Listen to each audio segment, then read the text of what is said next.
అంత భక్తితో వచ్చి సేవిస్తున్న వాళ్ళకి ఇవాల్టికి దర్శనమై తృప్తిగా వస్తున్నారంటే వెంకటేశ్వరుడు ఉన్నారనడానికి మీకు ఇంతకన్నా నిదర్శనం ఏం కావాలి?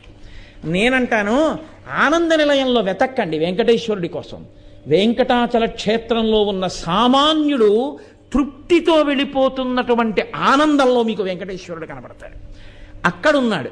అందుకే స్వామి నటించుచుండు ఈ శైలమందు అన్నారు. ఆ పర్వతం అంతటి మీద ఆయన నర్తిస్తూ ఉంటాడు. ఆ పర్వతమేమి నమ్ముకున్నటువంటి వాడి ప్రతి ఇంటిలో, ప్రతి వాడి గుండెలో, వాడి ముందు, వాడి వెనక, వాడి పక్కన స్వామి నిలబడి ఉంటారు. ఆనాటి నుండి ఈనాటి వరకు వెంకటేశ్వరానుగ్రహము అన్న మాటకు అర్థం, ఏమీ నాకు తెలియదు స్వామి అని చెప్పినటువంటి వాడిని ఆయన అనుగ్రహిస్తాడు. నాకు ఇది తెలుసు అనుకున్నవాడినో, నేను ఇంత గొప్పవాడిని అనుకున్నవాడినో ఆయన